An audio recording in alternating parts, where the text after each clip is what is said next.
се е спремно за дебито на македонската фудбалска репрезентација на Европското првенство. В недела во 18 часот на националната арена во Букуреш ќе има многу повеќе македонски отколку австријски навивачи. Караванот на наши фанови веќе пристигна во Романија. Некои доаѓаат на денот на надпреварот, а караванот на Евротип ќе биде секојдневно во различни градови во нашата земја. Затоа следете ги благовремено информациите и посетете го спорт кафето на Евротип во вашиот град.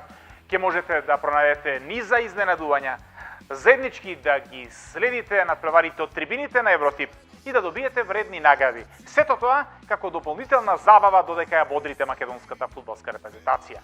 А забава ќе ви биде и билтенот на Евротип, во кој што ќе пронајдете серија на нови игри, како и специјал за секој надпревар.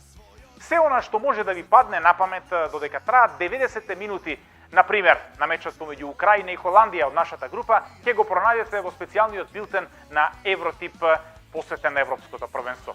Типувајте од тоа кој ќе го изведе почетниот удар до конечниот резултат, до бројот на жолти и црвени картони, до секој најмал детал. Дали сакате да бидете така возбудени што вашата игра ќе трае само една минута, или пак ќе го чекате исходот до последниот судиски свираж, одлучете сами. А нашите фудбалери се максимално подготвени. Сите 26 мина кои што Ангеловски ги поведе со себе во Букуреш се здрави и мотивирани. Дилемите се сега кај селекторот. Кого да избере? Која е нашата формација? Дали 3-5-2, како против Казахстан на последниот тест, или пак 4-3-3, како што игравме на некои од квалификационите надпревари и надпреварите од Лигата на нации? Ке биде ли во овој момент Барди подготвен да почне од првата минута по изолацијата од COVID-19? Тоа се последните дилеми на селекторот. Дилема е и кај УЕФА, кој ќе го води надпреварот. Денес треба да пристигне делегирањето. Но тоа најмалку треба да не оптоварува. Посебно кога ќе ги слушнеме нашите момци како орно го чекаат првиот судиски свираж. Еве ги нивните информации и нивното расположение пред дебито. За нас надпреварот со Австрија е најбитен. За нас е ова ново искуство, но ние сме премотивирани за да може да дојдеме до тој голем успех. Така да неискуството стои, но ние одиме на надпреварот за да може да бидеме помотивирани и да бидеме поспремни таа еуфорија да искористиме у позитивна цел. Атмосферата е одлична во тимот. Одигравме два пати со Австрија и првиот надпревар го загубивме во Скопје 1-4, но тој надпревар научивме доста и мислам дека во недела ќе бидеме сите мотивирани, и тие што ќе истрчат на теренот, и тие што ќе бидат на клупата, и ќе дадеме максимум, и мислам дека ќе биде доволно да извлечеме позитивен резултат. Дали сте подготвени за фудбалски маратон?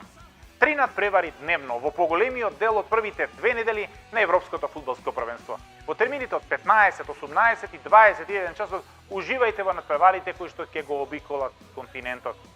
Од Букуреш и Будимпешта до Лондон, па преку новиот стадион на Зенит во Сан Петерсбург и зданието кое што ја одушевува Европа во Баку, Азербејџан. Секаде ќе се игра Европското првенство, а нашиот епицентар се Букуреш и Амстердам, барем во групната фаза, а потоа кој знае каде може да не одведе шампионатот. А првенството следете го со сите изненадувања кои што ви ги нуди Евротип.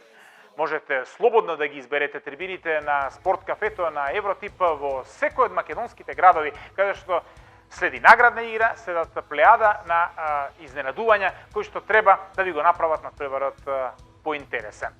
А интересни треба да бидат и оние делови пред и после надпреварите.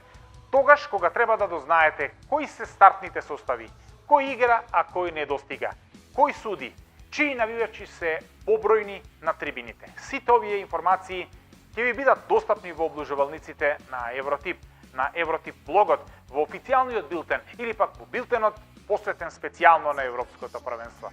Ова е само почеток. Шампионатот трае до 11 јули. А не заборавајте дека секојдневно треба да се информирате за сите детали во Евротип и се разбира добро да се обложите. Ако тоа биде на македонската репрезентација, квотите се релативно високи. Може би Европа не верува во наш подвиг, но ние максимално веруваме во Панде Фелмас Ангеловски.